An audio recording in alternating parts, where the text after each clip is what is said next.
ఈ పరిశుద్ధ వారంలో బుధవారం నాడు జరిగిన సంఘటన గురించి మనం ఈ రోజున ధ్యానిద్దాం. హోలీ వెన్స్డే పరిశుద్ధ బుధవారం. రేపటి దినమైతే Maundy Thursday, good Friday, Easter. థామ్ Sunday, Maundy Thursday, good Friday, Easter. ఇవి ముఖ్యంగా చెప్పుకుంటాం. జయప్రవేశ ఆరాధన అయిన తర్వాత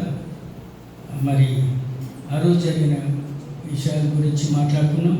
సోమవారం నాడు మాట్లాడుకున్నాం, మంగళవారం నాడు మాట్లాడుకున్నాం జరిగిన విషయాలు. ప్రెసిడెంట్ గారు, ప్రతాప్ గారు అందరూ చక్కగా ఆ సందర్భాన్ని చక్కగా వివరించారు.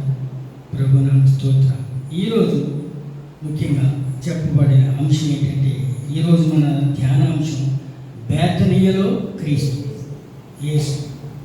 బేతనీయలో యేసు. ఇక్కడ రెండు భిన్న హృదయాల మధ్య గురించి మాట్లాడుకున్నాం. మన సోదరుడు చదివాడు కదా. ఒకటి హార్ట్ ఆఫ్ వర్షిప్, రెండవది ఈ హార్ట్ ఆఫ్ బిట్రేయల్. ఒకటి ఆరాధన గల హృదయం మరియా, రెండవది ద్రోహం గల హృదయం యూదా ఇస్కరియోతు. ఈరోజు మన టెక్స్ట్ 3 సువార్తల్లో ఉంది. ఒకటి మార్కు సువార్త 14 అధ్యాయం 3 నుంచి 11 వరకు ఉంది. అదేవిధంగా యోహాను సువార్త 12 అధ్యాయం 1 నుంచి 8 వచనాల వరకు ఉంది. తర్వాత మత్తయి సువార్తలో కూడా 26 అధ్యాయం 6 నుంచి 13. ఈ 3 సువార్తల్లో కూడా ఈ బుధవారం గురించి ప్రత్యేకంగా బేతనీయలో యేసు గురించి ఉంది.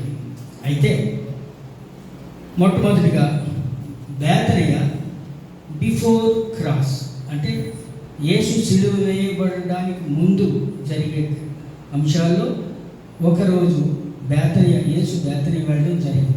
బేతనీయ అనేది it's a small town just 3 kilometers away from Jerusalem. ఈ సందర్భంలో సిలువ వేయబడడానికి ముందు బేతనీయలో యేసు అని నేను చెప్తాను. సిలువ వేయబడడానికి ముందు బేతనీయలో యేసు. A small town where Jesus found rest. బేతనీయ అంటే చాలా ఇష్టం. అక్కడికి వెళ్ళి ఆయన చక్కగా రెస్ట్ తీసుకుంటాడు. అక్కడ కొన్ని గృహాలు ఉన్నాయి, చక్కగా ఆయనకి షెల్టర్ ఇవ్వడానికి, ఆయనకి సేద తీరడానికి. కొద్ది రోజులు ఆయన అప్పగించబడబోతున్నాడని కూడా తెలుసు. Even then just 6 days before he went to Bethany. Yesu విశ్రాంతి పొందిన గ్రామం అది. Bethaniya a place of friendship, Bethaniya a place of miracle, స్వస్థత కలిగిన ఏ ప్లేస్ ఆఫ్ డివోషనల్స్. అమ్ముడు ఎలాగనంటే, అంతకుముందే లాజరస్ని, చనిపోయిన లాజరస్ని 4 రోజుల తర్వాత యేసు సజీవంగా బయటికి తీసుకొచ్చాడు. That was a great miracle happened in Bethany. ఆ దెబ్బతో అసలు ఆ ప్రజలందరూ ఆశ్చర్యపోయారంటే అవాక్కైపోయారు. 4 రోజుల తర్వాత కంపు కొట్టుతుంది అనుకున్న భయపడుతున్న వాళ్ళని చక్కగా కట్టులతో తిరిగి వచ్చాడు బేతనీ. లాజరస్ ఆ మిరకిల్ జరిగినప్పుడు కొంతమంది ఉన్నారు, చూశారు. మిగతా వాళ్ళు తెలుసుకుని ఎప్పుడు చూడాలా అనుకున్నారు. ఆ తర్వాత ఇదే రావడం యేసు క్రీస్తు బేతనీ. సో ఇక్కడ నేను ఎక్కువగా కాన్సన్ట్రేట్ చేసేది యోహాను సువార్త 12 అధ్యాయం 1 నుంచి 4, 11 వరకు. అక్కడ కూడా చూద్దాం మనం. కాబట్టి యేసు తాను మృతులలో నుండి లేపిన లాజరు ఉన్న బేతనీయకు పస్కా పండుగకు 6 దినాల ముందుగా వచ్చాను. అక్కడ వారు ఆయన విందు చేసి మార్త ఉపచారం చేశాను. లాజరు ఆయనతో కూడా భోజనానికి కూర్చున్న వారిలో ఒకడు. అప్పుడు ఆయన మరియు మిక్కిలి విలువ గల అచ్చ జటామాంసి అత్తరు 1 సేరున్నర ఎత్తి తీసుకొని యేసు పాదములకు పూసి తన తల వెంట్రుకలతో ఆయన పాదము తుడిచాను. ఇల్లు ఆ అత్తరు వాసనతో నిండాను. మిగతా తరగతి ఇక్కడ జరిగిన సంఘటన చూస్తున్నాం. బేతనీయలో యేసు 2 సందర్భాలు. ఒకటేమో లాజరస్ ఇంటి వద్ద అని యోహాను సువార్తలో ఉంది, కుష్ఠరోగి అయిన సీమోని అని మార్కు సువార్తలో రాసింది. So let us think about it. అయితే యోహాను సువార్తలో చెప్పిన విధంగా లాజరస్ చనిపోయిన 4 రోజులు తిరిగి లేచాడు కాబట్టి వారందరూ ఏంటంటే ఒక గృహ కూడిక థ్యాంక్స్ గివింగ్ సర్వీస్ చేసుకున్నారు. అక్కడ యేసుని భోజనానికి ఆహ్వానించారు. సో కాబట్టి అక్కడ కాన్సన్ట్రేట్ చేద్దాం.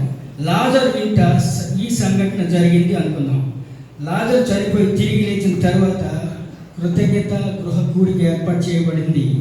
అక్కడ ఆయనకు విందు చేసి మార్త రెగ్యులర్గా ఎప్పుడు ఉపచారం చేస్తూ ఉంటుంది. మరి లాజరు యేసుతో భోజనానికి శిష్యులతో పాటు కూర్చున్నాడు. ఇక్కడ మరియా మార్తలు ఉన్నారు. ఈ మధ్య మనం బ్యాంక్పేట బ్యాప్టిస్ట్ చర్చికి వెళ్ళినప్పుడు ఒక పాస్ గారు చెప్పారు, అమ్మ స్త్రీలందరూ ఉన్నారు కదా, మీరు మరియలాగా ఉంటారా మార్తలాగా ఉంటారా, మీరు ఎవరిలాగా ఉండాలని అనుకుంటున్నారో అని అడిగారు ఆయన ప్రశ్న. అప్పుడు చాలామంది ఏంటంటే నేను మరియలాగా ఉంటానని అన్నారు. అప్పుడు ఆయన అన్నమాట ఏంటమ్మా,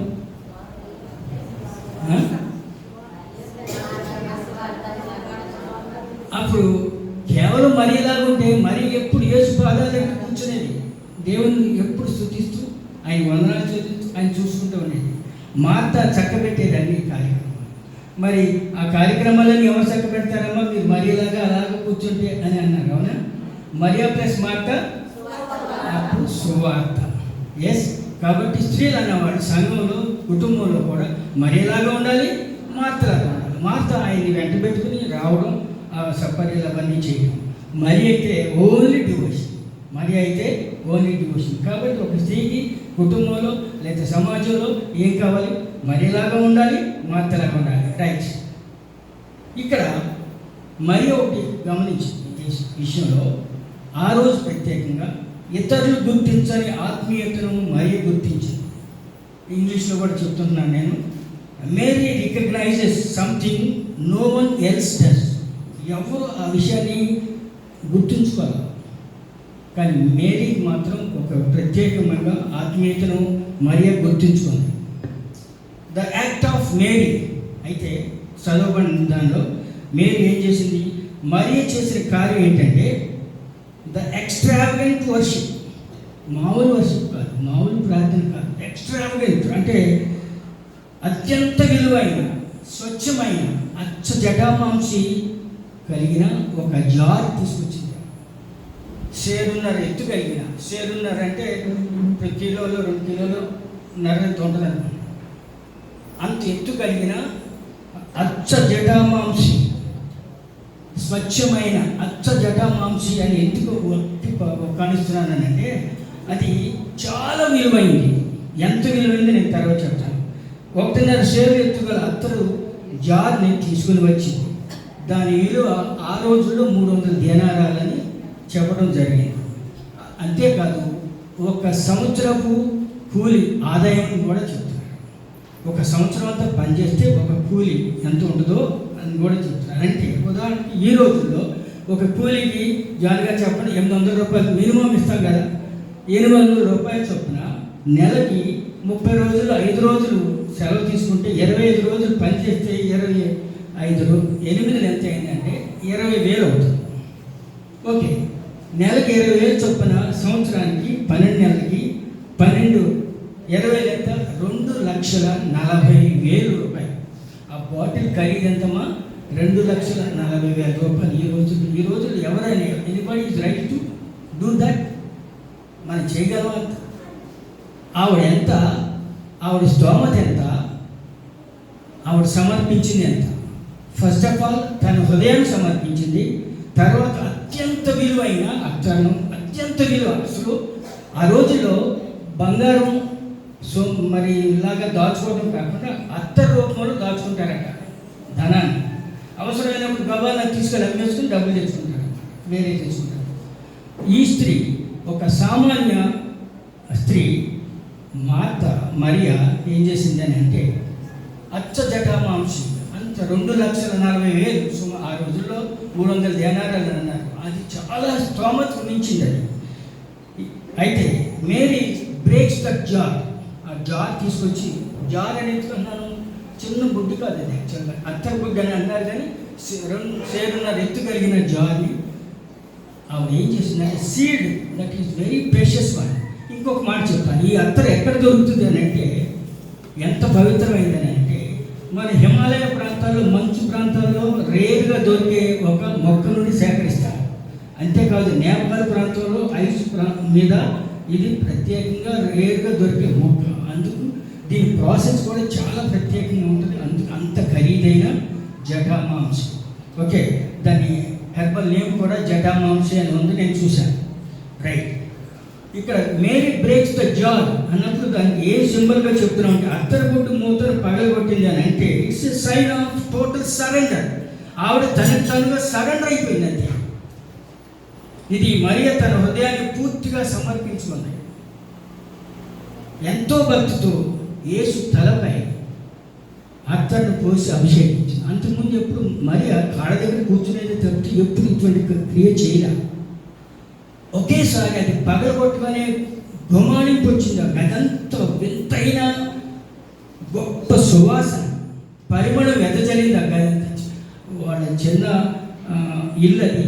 ఆ ఇంటిలో యేసు శిష్యులు ఉన్నారు, యేసు ఉన్నారు, లాజరు ఉన్నారు, ఇంకొక మ్యాక్సిమం ఒక 15-20 మెంబర్స్ ఉండొచ్చు. ఆ గదిలో ఆ పరిమళం గుబాళింపు జరిగితే అందరూ ఆశ్చర్యపోయారు. అది సీసా పగలగొట్టడం, దాన్ని యేసు తలపై పోసి అభిషేకించడం జరుగుతుంది. జరుగుతుంటే అవాకైపోయే మాటలు రాదు, తర్వాత వస్తాయి. It's a costly worship. అమూల్యవంతమైన ఆరాధన, సామాన్యమైన సౌకర్యవంతమైన ఆరాధన కాదు. ఏదో క్యాజువల్గా ఇంట్లో చేసి కొబ్బరి నూనె పోసి చేయటం కాదు. ఇది ఎక్స్ట్రావగెంట్ వర్షిప్ అని చెప్పాం. She gave her the best.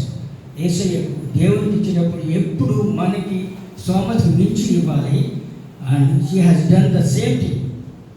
మరియ ఉత్తమమైన దాన్ని ఇచ్చింది. ఇక్కడ నేను స్టెప్ బై స్టెప్ చెప్పుకుంటూ వెళ్తాను. It's a costly worship, at the same time prophetic act. అంటే ఇది దైవోక్తి చేయబడిన కార్యం. ఇది దైవోక్తి చేయబడిన కార్యం. యేసు సమాధికి ముందుగా జరిగిన అభిషేకం అని చెప్పారు. మార్కు 14:8 తర్వాత చూడవచ్చు. ఇది దేవోక్తి చేయబడిన కార్యం, యేసు సమాధికి ముందుగా జరిగిన అభిషేకం అని చెప్పారు. పర్సనల్ సాక్రిఫైస్, తన వ్యక్తిగతంగా ఏ విధంగా త్యాగం చేసి చూద్దాం. She humbled her self by wiping Jesus feet. ఇది హిస్టారికల్గా నిలిచిపోయింది. ఎలాగంటే యేసు తల మీద సెట్ పర్ఫ్యూమ్ పోసి అభిషేకించింది. ఓకే, నెక్స్ట్ స్టెప్ ఆయన పాదాలు పట్టుకుని పాదాల మీద ఈ అత్యంత విలువైన ఈ పర్ఫ్యూమ్ను పోసి పాదాలను కడిగి, దాని తర్వాత స్త్రీకి అత్యంత విలువైన, ప్రేమపూర్వకమైన, గౌరవప్రదమైన ఉన్నాయనంటే వెంట్రుకలు, తల వెంట్రుకలు. స్త్రీ తల వెంట్రుకలు తీయడానికి ఎంత ఇష్టపడదు. తల వెంట్రుకలతో ఆవిడ ఏం చేసిందంటే అభిషేకం చేయటమే కాకుండా తన పాదాలని తుడిచింది. ఇటువంటి యాక్ట్ ఇంతవరకు ఎప్పుడు జరగలేదు. అత్యున్నతమైన, అతి శ్రేష్టమైన ఆరాధన కాదా ఇది? పదాలపై కూడా అత్తరు పోసి స్త్రీకి అత్యంత గౌరవమైన, అతి ప్రియమైన తన తల వెంట్రుకలతో తన్ను తాను తగ్గించుకొని సమర్పించుకొని యేసు పాదాలను తుడిచిందండి. అది అత్యంత విలువైన ఆరాధన, full sacrifice. What it means? ఇది అత్యున్నతమైన, అతి శ్రేష్టమైన ఆరాధన కాదా? It was the most whole hearted and sacrificial worship ever recorded in the history of mankind. ప్రపంచంలో మరి నాకైతే తెలిసి, నేను పెద్దలు కొంతమందికి అనుకున్నాను, అంత సరెండర్ అయిపోయి ఒక స్త్రీ ఒక మానవుని రూపంలో ఉన్న దేవుణ్ణి ఆయన్ని అభిషేకించిందంటే it was the most whole hearted. నిండు హృదయంతో ఆయన్ని అభిషేకించింది. It's a sacrificial worship ever recorded in the history of mankind. Bethaniya అది ఒక చిన్న గ్రామం. ఆ గ్రామంలో ఒక చిన్న ఇల్లు, ఆ ఇంటిలో ఒక సాధారణమైన కుటుంబం, ఆ కుటుంబంలో సాధారణ మరియ చేసిన ఈ అభిషేకం హిస్టారికల్గా మిగిలిపోయింది. దాన్ని ఎవరు డిఫెండ్ చేశారు? యేసయ్య దాన్ని సర్టిఫై చేశారు. చూద్దాం. చరిత్రలో లిఖించబడిన అత్యంత హృదయపూర్వకమైన త్యాగపూరితమైన ఆరాధన మరియు చేసింది. ఒక్కసారి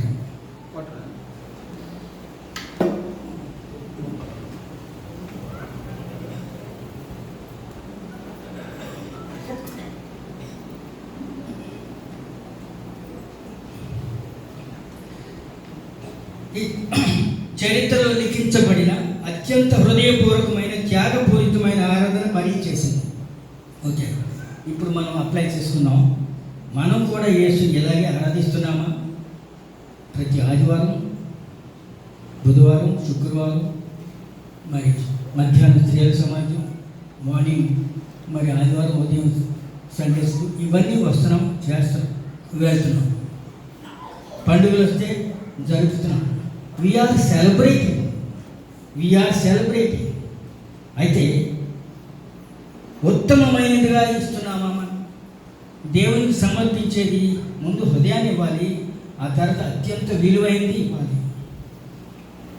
Mariya, she gave her the best. మన ఆరాధన యేసు హృదయాన్ని మెప్పించేదిగా ఉండాలి. మనకు మనం మెచ్చుకోవడమే కాదు, మనం చేసే ఆరాధన యేసు ప్రభు సర్టిఫై చేయాలి. యేసు మన హృదయాన్ని మెప్పించేది ఇదిగా ఉండాలని కోరుకుందామా? తర్వాత మన ప్రతిస్పందన ఎలా ఉండాలి? యోహాను 12వ అధ్యాయం 4-5 వచనాల్లో జూడాస్ అబ్జెక్ట్స్. ఇప్పుడు వరకు వాళ్ళు సైలెంట్గా ఉన్నారు. ఎప్పుడైతే కాళ్ళు పట్టుకొని చక్కగా పర్ఫ్యూమ్ పోసి కడిగి తన వెంట్రుకలతో తుడుస్తుందో వెంటనే సణుగుడు మొదలైంది. ఎవరు? ప్రక్కనే ఉన్న శిష్యులే. అందులో నోరు తెచ్చి జూడాస్ ఏమన్నా అంటే, ఇస్కరియోతు యూదా, ఇలాగూ నష్టపరచనేలా దీన్ని అమ్మి 300 దేనారాలకు పేదలకు ఇవ్వచ్చు కదా అని వెంటనే he dare enough to say. Yesu ప్రభు ఉండగానే ఆయన ఎదురుగానే పట్టుకుని అనేసాడు, అలాగా 300 దేనారాలకు ఇవ్వచ్చు కదా. అప్పటి వరకు ఆ అత్తరు విలువ ఎవరికి తెలియదు. మన ఇస్కరియోతు యూదా చాలా తెలివిగలవాడు, ట్రెజరర్గా పనిచేస్తున్నాడు. ఆయనకి దాని యొక్క విలువ తెలుసు. ఆ అత్తరు యొక్క విలువ 300 దేనారాల కంటే హెచ్చుగా ఉండేది. అది అంత విలువైందని తెలిసి ఆ కామెంట్ చేశాడు. తర్వాత జీసస్ వెంటనే వారించాడు, డిఫెండెడ్. ఏమని అన్నారంటే, మార్కు 14వ అధ్యాయం 6-9లో ఈ మధ్యలో ఏమన్నారనంటే, యేసు ఆమె ఆరాధనను అంగీకరించాడు. యేసు ఆమె ఆరాధనని అంగీకరించాడు, శాశ్వతంగా స్మరింపబడ్డట్లుగా చెప్పాడు.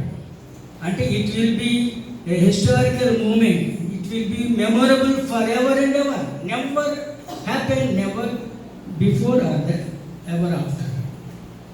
ఈమె జోలికి పోకుడి. అప్పుడు నోరు తెచ్చి యేసయ్య ఇప్పటి వరకు కామ్గా ఉన్నాడు. తైలాభిషేకం చేశారు, అక్కడ కాళ్ళు కడిగారు, అన్నీ చేసే వరకు కామ్గా ఉన్నారు. అప్పుడేమన్నా ఈవిడ జోలికి పోకండి. మార్కు 14వ అధ్యాయం 6-9లో ఉంటుంది. ఈమె జోలికి పోకుడి, ఈమె నా ఎడల మంచి కార్యం చేశాను. పేదలు ఎల్లప్పుడూ మీతోనే ఉంటారు, నేను ఎల్లప్పుడూ మీతో ఉండను. ఈమె తన శక్తి కొలది నా భూస్థాపిత నిమిత్తం నా శరీరమును ముందుగా అభిషేకించను. ఈ మాట ఎవరికి అర్థం కాలేదు. ఈ మాట ఎవరికి అర్థం కాలేదు. ఏంటి భూస్థాపన నిమిత్తం నా శరీరాన్ని ముందుగా అభిషేకించడం ఏంటి అని. పరలోకంలో ఎక్కడ ఈ సువార్త ప్రకటింపబడునో అక్కడ ఈమె చేసినది, లోకంలో ఎక్కడ ఈ సువార్త ప్రకటింపబడునో అక్కడ ఈమె చేసినది జ్ఞాపకార్థంగా ప్రశంసింపబడునని మీతో నిర్భయముగా చెప్పుచున్నానని. అప్పుడు వరకు ఇంకా అర్థం కాలేదు భూస్థాపితం ఏంటి అని. ఇక్కడ ఒక చిన్న బ్రేక్ ఏంటంటే, ఈ భూస్థాపిత అనే మాట ఎక్కడ వచ్చింది, ఎందుకు వచ్చింది అని అంటే, యేసు మరణించిన తర్వాత శిలువపై 3 గంటలకు మరణించిన తర్వాత ఆయన శవాన్ని, బాడీని ఎవరు దింపారు? అరిమతయి యోసేపు అన్న ఆయన ఆల్మోస్ట్ ఐఏఎస్ ఆఫీసర్ అన్నమాట. A respected member of Sanhedrin, the Jewish council, ధనికుడు పలుకుబడి కలిగిన వాడు యేసు దేహాన్ని ఇవ్వమని ఆయన పిలాతు దగ్గర డైరెక్ట్గా వెళ్ళిపోయి పర్మిషన్ తెచ్చుకున్నాడు. No one day like that చేసుకొచ్చాడు. ఆయనకి తోడు ఇంకొక ఆయన ఉన్నారు, ఎవరు చెప్పండి, నికోడేమస్.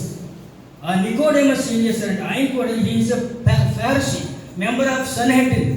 ఆయన తెగించి బయటకు వచ్చారు. అప్పటి వరకు సైలెంట్గా ఉన్నారు. వీళ్ళ వాయిస్ చల్లట్ల సన్హెడ్రిన్ సభలో వీళ్ళ మాట నెగ్గట్లేదు. కానీ is a silent believer of Jesus Christ. ఆయన ఏం చేశాడు, 150 షేర్ల విలువైన సుగంధ ద్రవ్యాలు పట్టుకొచ్చాడు. ఒక చక్కటి తెల్లని మరి లినెన్ క్లాత్తో చుట్టబడి సుగంధ ద్రవ్యాలు పెట్టి, రా నా సమాధి ఉంది అనేసి ఆయన తొలగించుకున్న కొత్త సమాధిని పెట్టడం జరిగింది. రైట్, అది 3 గంటల నుంచి 6 గంటల లోపల జరగాలి. 6 గంటలకి విశ్రాంతి దినం వచ్చేస్తుంది. అప్పుడు ఆ టైంలో బయట చేయడం కుదరదు. అందుకని సుగంధ ద్రవ్యాలు మిగతా శిష్యులు ఏమైపోయారో తెలియదు. యేసు మరి శిలువ వేయమన్నప్పుడు అక్కడ ఉన్న స్త్రీ, ఎవరెవరు ఉన్నారండి అక్కడ, తల్లి అయిన మరియా ఉంది, యేసు తల్లి అయిన మరియా, మగ్దలైన మరియా, క్లోపా భార్య అయిన మరియా, సలోమే, ఆ తర్వాత ఒకే ఒక పురుషుడు యోహాను ఉన్నారు. ఈ 5 మాత్రమే ఉన్నారు.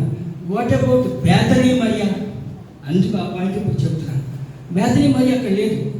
మరి ముందే తెలిసి దేవుడు ఆ విధంగా ఏర్పాటు చేశారేమోనని ఆ కాంటెక్స్ట్ తీసుకొచ్చి ఇప్పుడు చెప్తున్నాను నేను. బేతనీ మరియా, మార్తా, లాజరు ఏమైపోయారో తెలియదు. ఆ శిష్యులు కూడా అందరూ పారిపోయారు, చెల్లాచెదరి అయిపోయారు. అక్కడ ఉన్నది కేవలం యోహాను మరియు 4 స్త్రీలు. Right, now let us come to the point.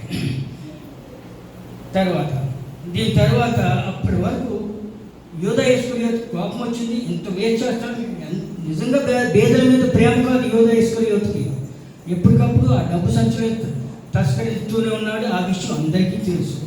ఒక రైతు దొంగ అని చెప్పారు, ఒకరితో వాడు అని చెప్పారు. యూదా ఇస్కరియోతు ఎప్పుడు కూడా ప్రభువు అని పిలవలేదు. యేసయ్యని బోధకుడు అని అన్నాడే కానీ అందరూ ప్రభువు అని పిలిచేవాడు. ఇతనికి కొంత సెల్ఫ్ యారగెంట్ కూడా ఉంది.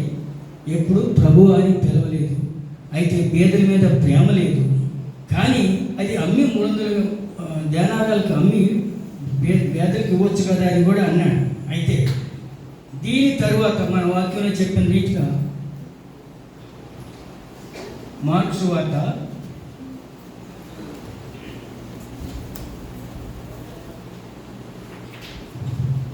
14:10 12 మందిలో ఒకడు ఇస్కరియోతు యూదా ప్రధాన యాజకుడి చేతికి ఆయనను అప్పగింపవలని వారి ఎద్దకు పోయారు. ఆయనకి అప్పుడు మనసులో ఉందన్నమాట. Judas triggered his decision to betray Jesus. అప్పుడు మొదలెడతాను, అప్పు చెప్పాలి అంటే తను ఎక్స్పెక్ట్ చేసింది ఏంటంటే, తన రాజ్యాధికారం వచ్చేస్తుంది, యూదుల రాజు వస్తారు, అక్కడ నేనేదో ఫైనాన్షియల్ మినిస్టర్గా ఉందాము అని రాజ్యాధికారం వస్తుంది అనుకున్నారు, ధనం వస్తుంది అనుకున్నారు. ఏమి రాలేదు. అందుకే 300 దేనారాలకి మరి 30 వెండి కాసులకి ఆయన అమ్మేయడానికి సిద్ధపడ్డాడు. 30 వెండి నాణాలు. ఆ కాస్ట్ ఏంటో తెలుసా? ఆ రోజు బానిసలు కొనుక్కుని ఇంట్లో పెట్టుకునేవాడు పనికి. ఒక బానిస విలువ 30 వెండి నాణాలు. ఈ భాగ్యం చేయలే, నీకు 30 వెండి నాణాలు ఇస్తాం, ఒక బానిస ఖరీదు ఇస్తావా చేస్తావా అన్నట్టుగా అవి అంటే ఎస్ ఒప్పుకున్నాడు. 30 కాసులు వెండి నాణాలు. వేతనీయులు ఆ గృహంలో, ఆ గదిలో 2 హృదయాలు ఉన్నాయి. 2 hearts in one room. ఒకటి ప్రేమతో అత్తర్ను పోస్తుంది. గమనించండి, ఒక హృదయం మరి ప్రేమతో అత్తర్ను పోస్తుంది, అది ఆరాధన గల హృదయం. రెండవది ద్రోహాన్ని సిద్ధమవుతున్న హృదయం. ద్రోహం చేయడానికి బిట్రే అని అంటారు ఇంగ్లీష్లో. ద్రోహాన్ని సిద్ధమవుతున్న హృదయం. గమనించండి, శారీరకంగా యేసుకు దగ్గరగా ఉన్నామంటారు, మన హృదయం దూరంగా ఉండవచ్చు. రోజు ఆలయానికి రావచ్చు, యేసుతోటే తిరగవచ్చు, సేవలో ఉండవచ్చు, కానీ మన హృదయం దూరంగా ఉండవచ్చు. అయితే ఇక్కడ మనం నేర్చుకోవాల్సిన విషయం ఏంటంటే, ఆన్ దిస్ హోలీ వీక్, ఈ పవిత్ర వారంలో మనం నేర్చుకోవాల్సిన పాఠం ఏంటంటే, నిజమైన ఆరాధనకు త్యాగం అవసరం. ఏం కావాలి? త్యాగం పూరితమైన హృదయం కావాలి. మన హృదయం ఎలా ఉంది? మరిలాగా ఉందా, లేక యోధాలాగా ఉన్నామా? మనం విమర్శలు మన ఆరాధనను ఆపనివ్వద్దు. నువ్వు స్తుతి చేస్తుంటే, ఆరాధన చేస్తున్నప్పుడు ఎవరైనా విమర్శిస్తే don't care, do your prayer. విమర్శలు మన ఆరాధనను ఆపనివద్దు. మరియను విమర్శించారు, కానీ మరియ ఆగలేదు. అంతమందిలో Mariya she did not hesitate to do that. అంతమంది ఉన్నారు, ఈవెన్ మార్త కూడా తెలియదు మరి ఏం చేయబోతుందో.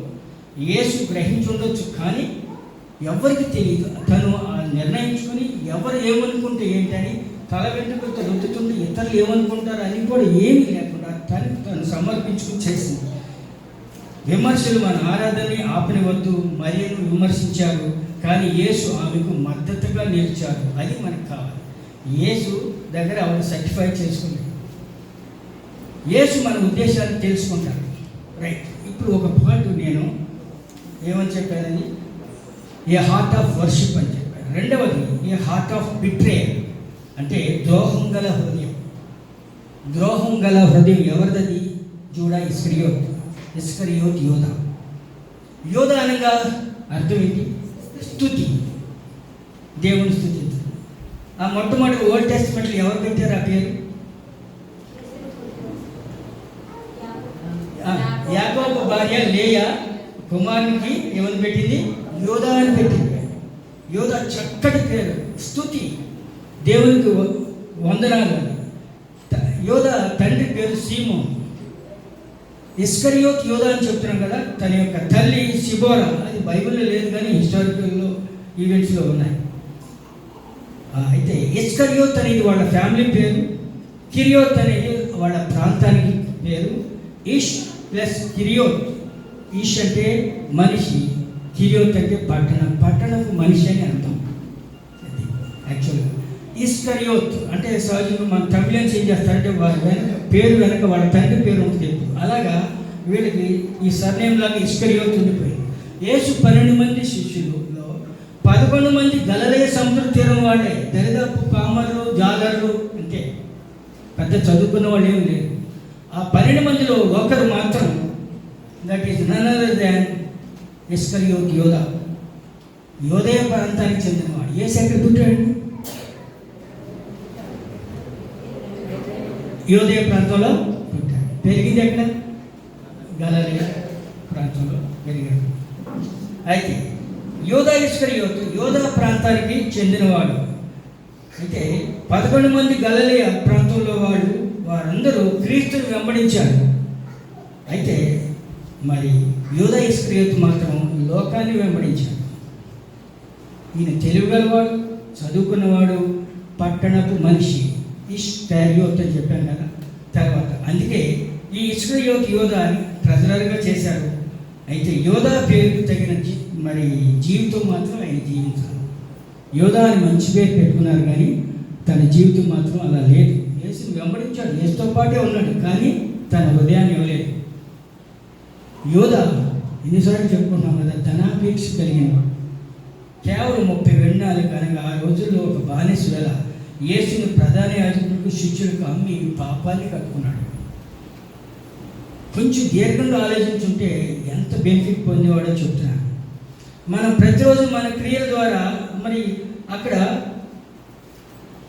యోధా ఇస్కరియోతు యేసును ఒకసారి మాత్రమే అమ్మాడు 30 నాణ్యాలు. మరి మన పరిస్థితి ఏంటి? మన దైనందిన జీవితంలో, మన తలంపుల్లో, మన ఆలోచనలో, మన క్రియల్లో యేసును నిత్యం అమ్మేస్తున్నామా? అది మనం ప్రశ్నించుకున్నాం. మనలో ఇస్కరియోతులు ఎంతమంది ఉన్నారు? యోధా గెత్సెమనే తోటలో యేసుని మోసపూరితమైన ముద్దు పెట్టాడండి. మోసపూరితమైన ముద్దు. అది ఆ ముద్దు పెడతాడని ఏం తెలుసు? అంతకుముందే చెప్పాడు, నువ్వు అనుకున్న పని కానీ. అయితే నువ్వా అని అడుగుతున్నప్పుడు, నేనా ప్రభు అనేసి అంటున్నప్పుడు నువ్వు అన్నట్టే అన్నారు, కానీ మిగతా 11 మంది శిష్యులకు ఆ విషయం తెలియదు. నువ్వు అనుకున్న పని కానియమని చెప్తే వాళ్ళందరూ ఏమనుకున్నారంటే, ఆ రోజు తన దగ్గర డబ్బు సంచి ఉంటుంది కదా, ఆన్లైన్ ప్రేయర్కి లేకపోతే ఏదైనా ఏర్పాటు చేయమని పంపిస్తున్నారేమో అనుకున్నాడు. కానీ యోధా ఏం చేశాడంటే, గెత్సెమనే తోటలో ఆ రోజు రాత్రి ఆయన్ని అందరూ అంగీలు వేసుకుంటారు, ఒకేలాగా కనిపిస్తారు. యేసు ప్రభు అది శిష్యులు కూడా దరిదాపు ఆ చీకట్లో డీటీలు పట్టుకుని వచ్చారు.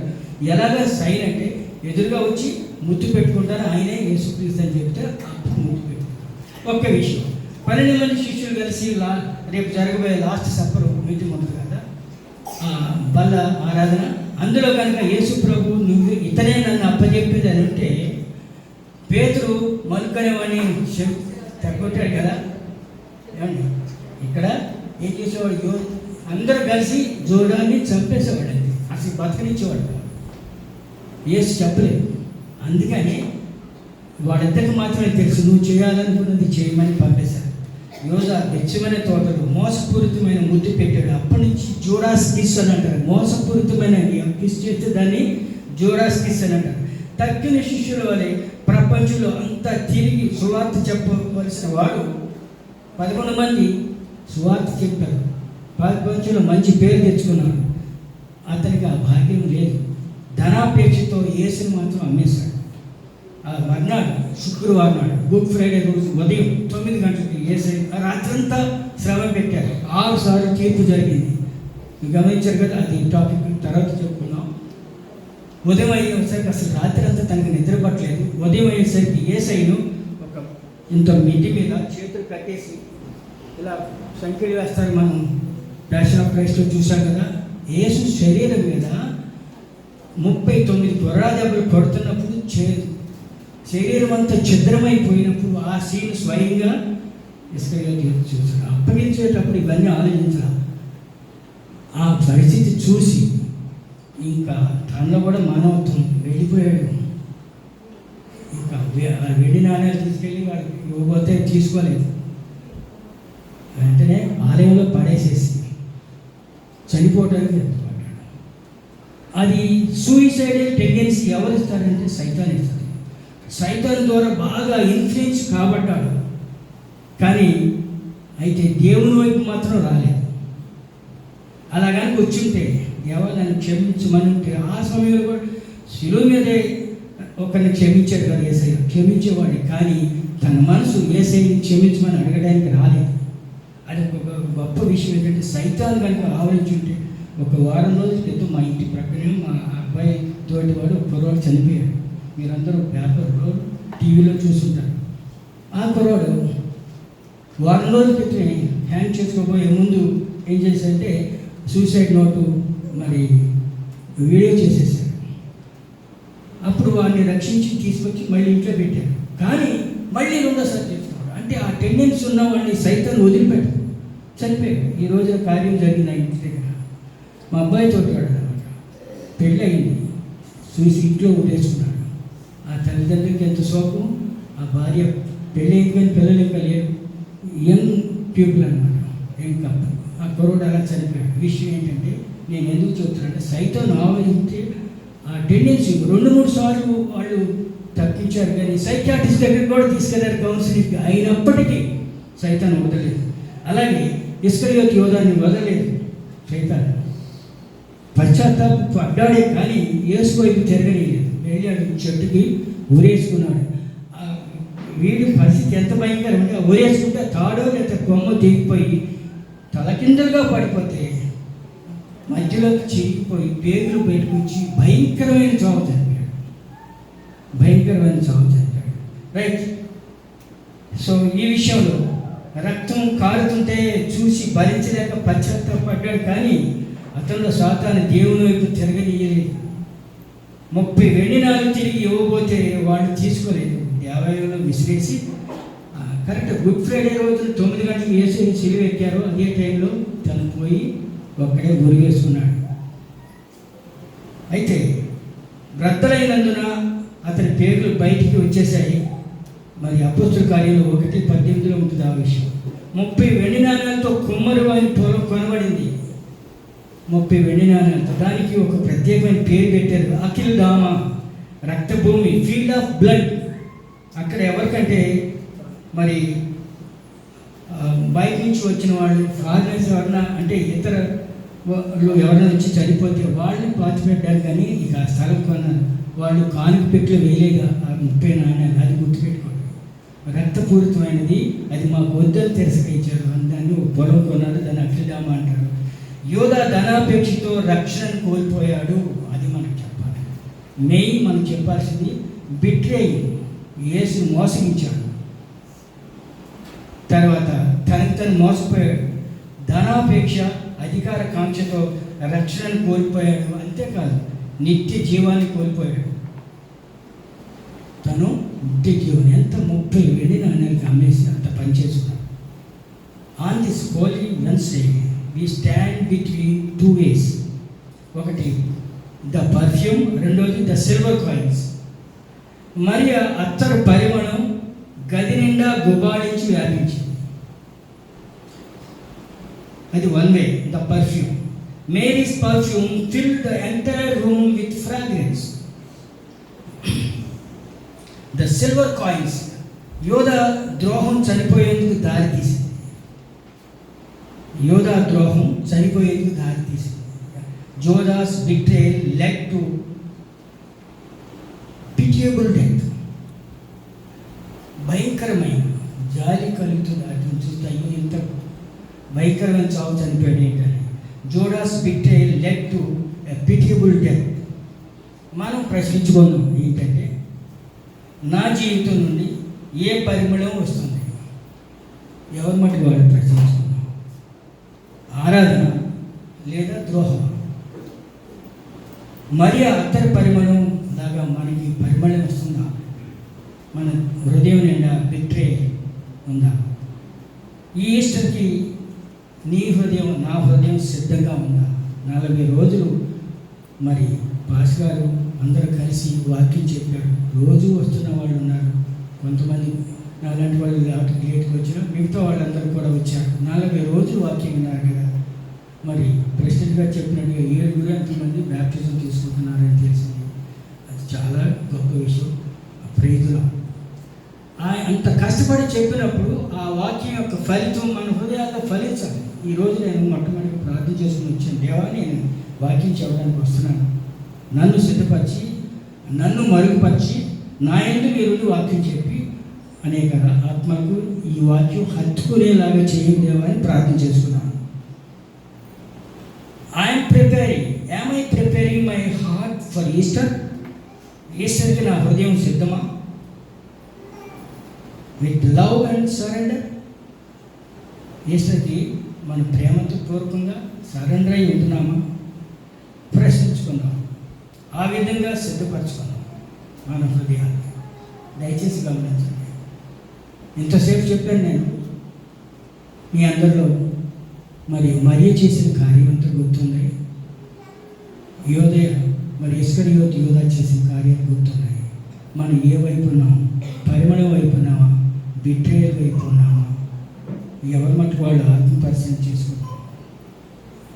సరే, ఆఖరిలో మత్తయి సువార్తలో ఒక మాట ఉంది, 6వ అధ్యాయం 21 నీ ధనము ఎక్కడ ఉండునో అక్కడనే నీ హృదయం కూడా ఉండును. ఈ ఒక్క వాక్యంతో నేను కంక్లూడ్ చేస్తున్నాను. కరెక్ట్గా 7:50 అయింది. నీ ధనం ఎక్కడ ఉండునో అక్కడే నీ హృదయం ఉండును. దయచేసి గమనించండి. ఈ వాక్యం వృధా కాకుండా ప్రతి ఒక్కరూ మనం మరియలాగా, మరి మార్తలాగా, మరి వారందరూ ఎంత హోల్ హార్టెడ్గా ఉన్నారు. మరి యేసయ్య ఆ గృహానికి వెళ్ళడం ఉద్దేశం ఏంటంటే, ఆ గృహంలో మరి ముఖ్యంగా a place of friendship, a place of miracles, devotion. ఒక ఆయన మా బంధువు, ఒక ఆయన రిజర్వ్ లైన్స్ దగ్గర 3 అంతస్తులు కట్టించుకుని పైన ఒక రూమ్ కట్టించాడు. అది కేవలం సేవకుల కోసమే అనేసి. ఎవరైనా సేవకులు వస్తే ఆ రూమ్ ఇవ్వడానికి. అలాగా మరియా వాళ్ళకి ఉన్న చిన్న గృహం, కానీ పెద్ద హృదయం. చిన్న గృహం, పెద్ద హృదయం. యేసయ్యకి ఆతిథ్యం ఇచ్చాడు. ఇంకా పెద్దవాళ్ళ గృహాలోనే, కానీ యేసయ్య ఆ ఇంట్లో సంతోషంగా ఉండేవాడు, విశ్రాంతి పొందేవాడు. కాబట్టి మన గృహాన్ని యేసయ్యకి ఇన్వైట్ చేద్దాం. మన హృదయాల్లోకి యేసయ్యని ఇన్వైట్ చేద్దాం. ప్రతి ఒక్క స్త్రీ ఒక మరియలాగా, మార్తలాగా ఉందాం. ప్రతి ఒక్క పురుషులు మరి యోధా ఇస్కరియోతులాగా ఉన్నామా? దయచేసి గమనించండి. మరియ హృదయంతోనే మన ఇళ్ళన్నీ పరిమళంగా, గుమాళింపుగా మరి ఉండాలి. Christ is the head of this house, the unseen guest every me silent లేదు నాకు.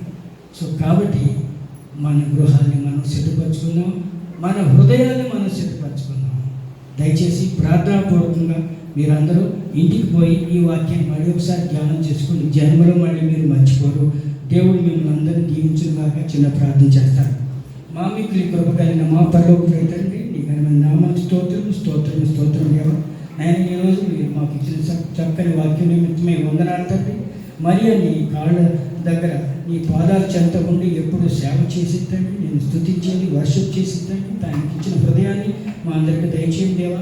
నేను మరి పూసిన అత్తరునైన పరిమళం మా హృదయాల్లో మా గృహాల్లో నిండేలాగా పరిమళించేలాగా చేయండి నాయన. యూదా ఇస్రాయేలులాగా ఒకవేళ మేము ఎవరైనా ఉంటే నాయన మా హృదయాలను మార్చుంటండి. మా హృదయాలను మార్చడానికి సైతాను ఆటంకపరచకుండా చూడండి దేవా. మేము మీ దగ్గరికి రావడానికి ఏ ఆపద రాకుండా చూడండి, ఏ సైతం శోధన రాకుండా చూడండి. మమ్మలను మా బిడ్డలను ఆయన 30-60 అంతలుగా దీవించి 100 అంతలుగా దీవించి కాపాడండి దేవా.